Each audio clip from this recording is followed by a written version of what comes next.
Hai, what's up, Dik? Kita ngopi dulu.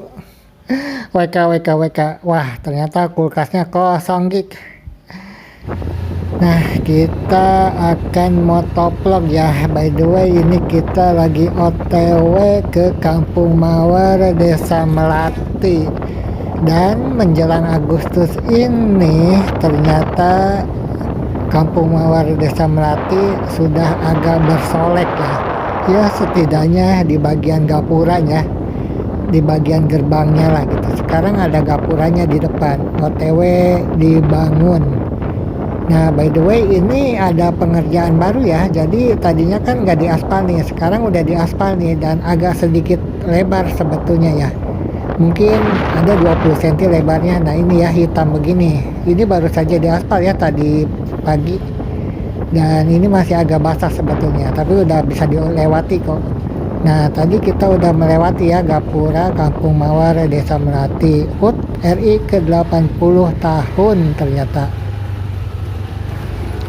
Sepertinya sih aspal tadi akan diteruskan ya ke SMP 3 Kelari gitu, ke Cirejag lah. Cuma lebarnya sih kayaknya sih nggak begitu lebar ya. Ada sih penambahan. Karena sepertinya kalau jalan di perkampungan itu as usual lah ya, hanya muat untuk mobil satu ya. Jadi kalau ada mobil di depan tuh wah itu amsong deh, harus berhenti, bahkan harus mundur dulu ya kalau udah ada di tengah-tengah sawah gitu. Jadi memang tricky kalau kita tinggal di area perkampungan tuh ya. Nasib WK WK WK. Makanya untuk teman-teman yang masih tinggal di perkampungan, sebaiknya jangan punya mobil ya. Karena ya itu dia, jalannya tuh nggak ada satu. Apalagi kalau misalkan rumahnya itu di dalam ya, di masuk gang gitu. Itu udah amsong banget, itu mobil pasti nggak bisa masuk gitu.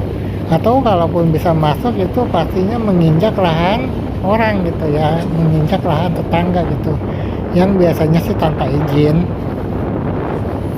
Ya begitulah ya, kalau di perkampungan tuh memang agak sedikit tricky lah pokoknya. Jadi selain itu juga ya, mobilnya itu terutama mobil pribadi nih ya, nggak pernah dipakai juga, jarang banget lah gitu. Paling dipakainya tuh setahun sekali ya, pas lebaran aja. Sedangkan pajak kan itu harus dibayar tiap tahun ya. Ya begitulah ya, kalau orang-orang di kampung punya mobil tuh emang agak-agak amsyong gitu, agak-agak useless jadinya. Jadi ya begitulah, untuk teman-teman yang mungkin punya mobil, maksudnya yang masih tinggal di kampung tapi punya mobil, ya lebih baik tingkatkan dulu lah karirnya gitu, daripada misalkan punya mobil tapi pekerjaannya cuma petani ataupun karyawan buruh pabrik gitu yang hanya income-nya 5 juta per bulan. Nah, wah ternyata udah kelip-kelip nih. Ya udahlah, gitu aja ya konten kita pada siang hari ini. Nah, ini nih ya kalau kita di perkampungan tuh. Jadi kita tuh jemur pakaian tuh ya di sini. Aduh, nggak banget deh. Sangat merusak estetika.